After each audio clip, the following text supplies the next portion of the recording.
E aí, pessoal? Hoje vamos continuar a nossa linha de raciocínio, inclusive depois de fechar aí todo o paradigma, pelo menos em sua contextualização. A gente tem bases consistentes para analisar, pegar esses eventos como referência, né, os eventos que a gente tratou até aqui.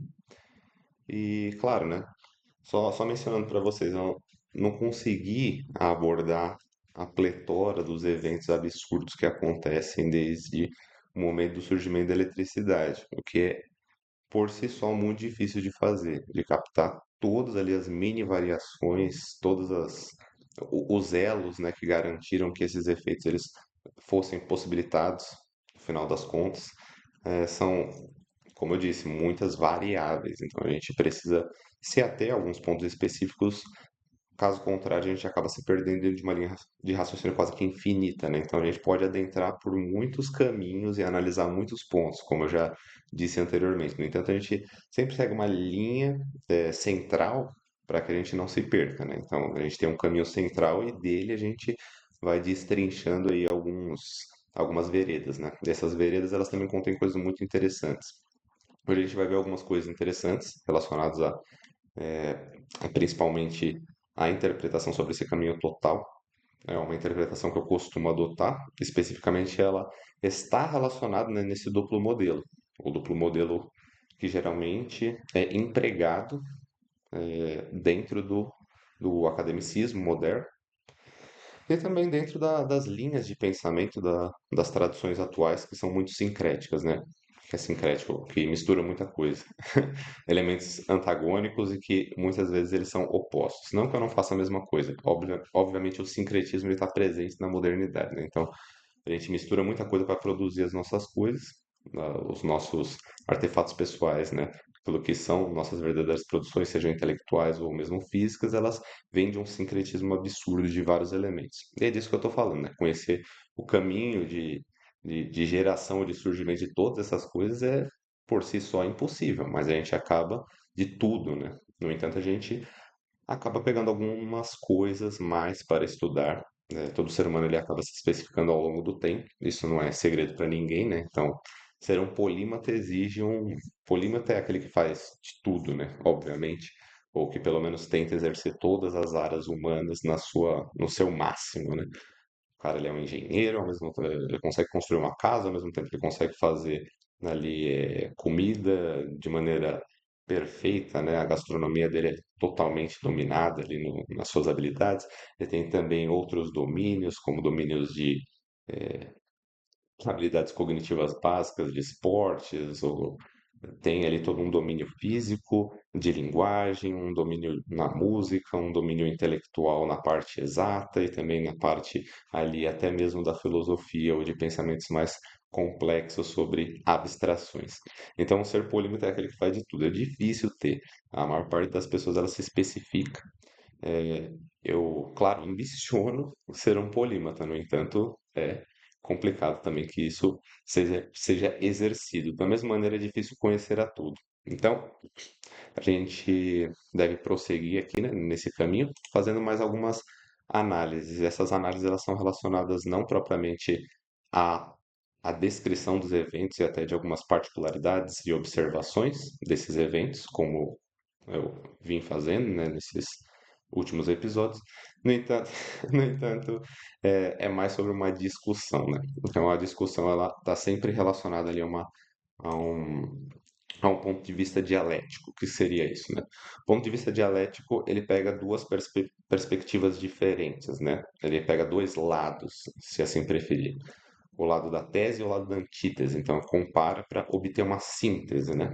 Se a gente tem, por exemplo, de um lado a tese, que é uma proposta afirmativa, a gente tem uma antítese, que é quase como uma proposta negativa, mas às vezes ela não está negando, às vezes ela somente contém um elemento diametralmente oposto dessa perspectiva, e juntas elas fazem ali uma completude no objeto, né? Então, luz e sombra, né? Somando esses dois, a gente tem o objeto completo, sendo ali iluminado por uma fonte específica.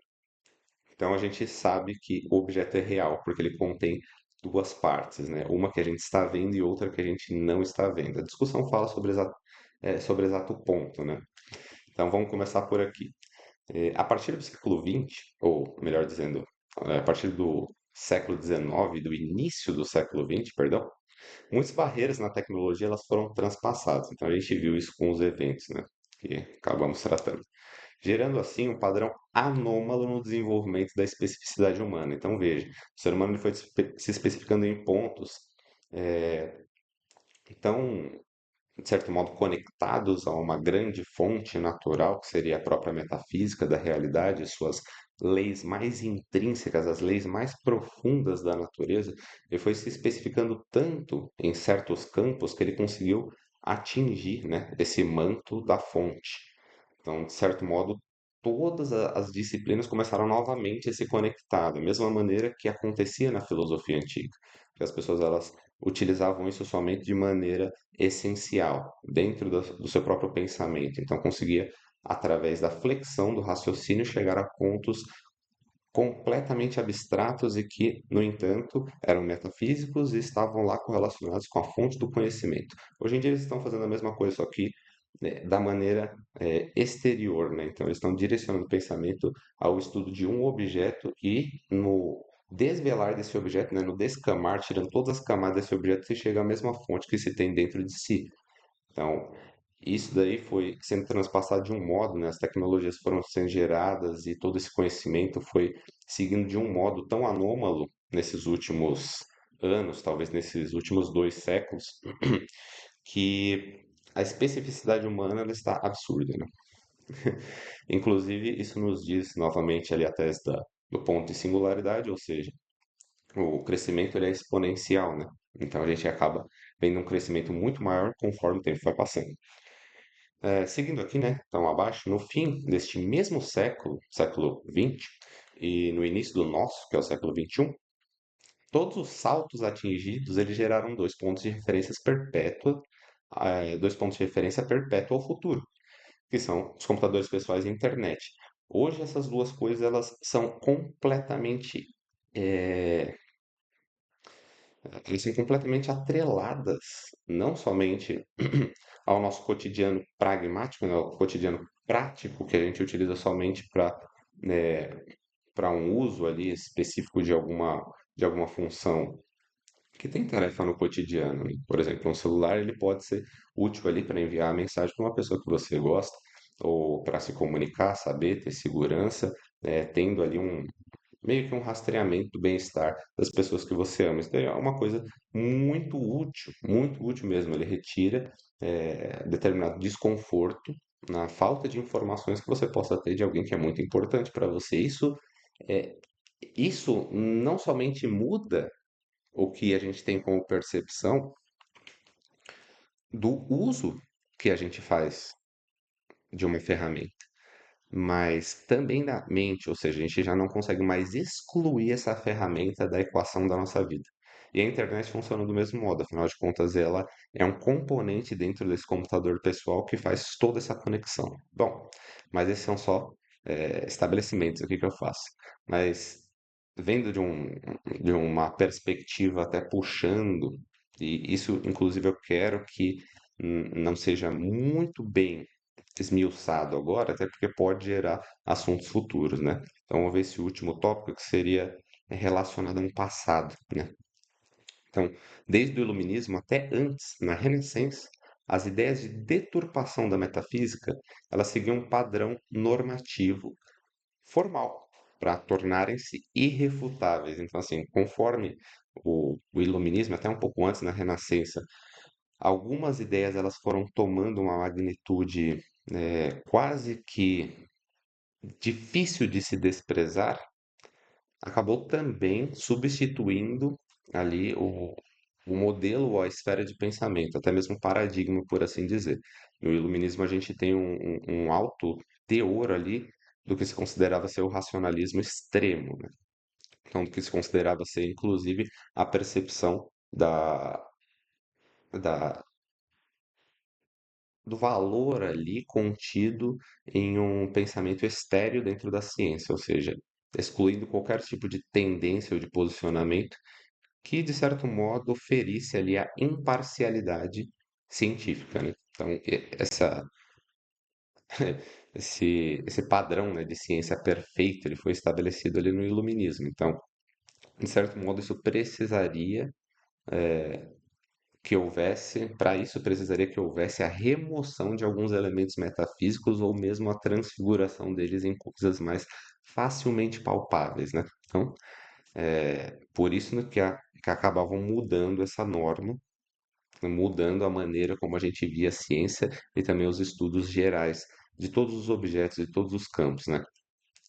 Por assim dizer, começaram a se tornar irrefutáveis todos esses conceitos, nascendo assim uma analítica e lógica, né, que seria o último discurso aristotélico, ou seja, o discurso de 100%, só existe isso, não tem como curvar, que é inclusive um conceito contrário à dialética, que era o que Aristóteles pregava, mas eu não vou me debruçar nisso, ou seja, o debate científico ele precisa haver, né? Então nunca tem um absolutismo ou uma absolutez dentro da tomada daquele padrão referencial, porque a própria física quântica diz que o padrão referencial ele não pode ser tomado como um absoluto dentro de alguém que está propondo um conhecimento, porque o conhecimento implica numa dinamicidade, ou seja, dois pontos ali, pelo menos. Se você está falando para alguém, se alguém precisa entender também, então ele tem um ponto mais ou menos diverso ali da perspectiva que você instaurou, ou seja, a interpretação que ele tem também não é a mesma. Então, a ciência ela não pode ser reduzida a uma resposta de sim, 100%, exatamente pelo fato de que condições às vezes convergem esse 100% a algo um pouco menos do que isso, né? Dentro do que vai ser tomado como real. Então, essa analítica e lógica puramente experimentais e reducionistas, né, que eu digo, até materialistas, impostas como método científico. Então, o método científico ele acabou tomando um teor assim muito rígido, né, engessado. No final das contas, isso acabou não sendo bom para o próprio desenvolvimento ali do que as pessoas tinham como ciência, né? E até mesmo de como isso virou um emblema no final das contas. Então, finalizo aqui dizendo que o pragmatismo também conduz à falta de necessidade do entendimento das implicações. Então, o pragmatismo é sempre esperar ali uma praticidade ou uma simplicidade que te leve a um reto uso, né? Então, é um benefício direto. O pragmatismo é somente o pensar na prática, né? Ou naquilo que vai ter uma referência direta, mas não subjetiva, simbólica, ou às vezes até espiritual, psíquica, né?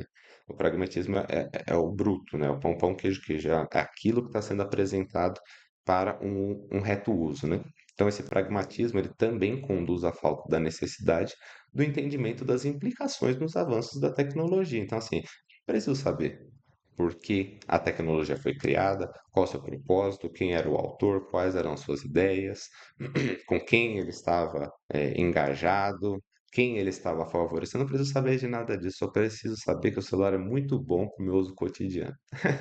Então, é mais ou menos sobre esse raciocínio que a gente se debruça hoje. Eu vou ter que dividir novamente, é claro, o conceito ele é um pouco extenso, principalmente em parte de discussão, aqui a gente tem muitos pontos de referência para analisar, mas podem ter certeza que eu continuo ativo aqui postando, né, nessa série coisas mais interessantes. Eu não quero também perder de vista ali como eu disse, algumas sendas, alguns caminhos que podem estar dentro ali desse eixo que eu estou estabelecendo aqui como sendo o que a gente vive hoje. Então, o que a gente vive hoje é um ponto de partida do qual a gente toma para tirar várias análises e estudar, inclusive, outros eventos históricos que talvez no momento em que aconteceram não se tinha total ciência da sua causa e dos seus efeitos, os quais a gente está vendo hoje, né? Então, como o tempo passa, a gente consegue estudar melhor esses eventos. Bom, então fiquem atentos aí que retorno amanhã com uma outra parte ali, relacionada talvez não amanhã, não sei exatamente quando está sendo assistido esse vídeo, mas pode ter o hiato do final de semana. Eu retorno aí com mais conteúdos relacionados principalmente à parte final da discussão do tema, e depois a gente vai fazer uma análise também dos problemas, né? Os problemas causados por esses paradigmas. Vamos dar uma olhadinha, principalmente relacionados à filosofia, né? Então é isso, galera. Tenham um excelente dia e até mais.